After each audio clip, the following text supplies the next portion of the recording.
నీకు సహాయము చేయవాడను నేనే. యెషయా 41 అధ్యాయము 10వ వచనం. నేను నిన్ను ఉపేక్షింపక ఏర్పరచుకుంటున్ననియు నేను నీకు చెప్పియున్నాను. నేను నీకు తోడై ఉన్నాను, భయపడకుము.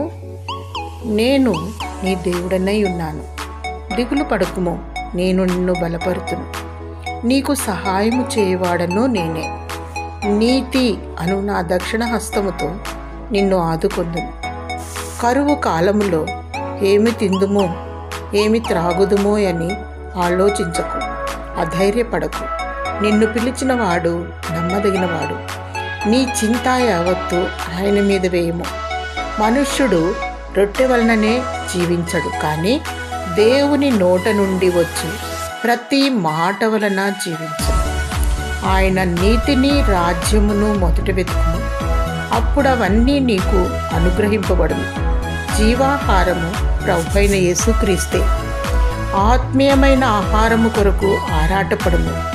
పరలోక రాజ్యము కొరకు ప్రయాస కలిగి ఉండుము. దీన మనస్సుతో దేవుని పాదముల చెంత మొరపెట్టుము. దేవుడే నిన్ను ఆదరించి బలపరచునుగాక. ఆమేన్.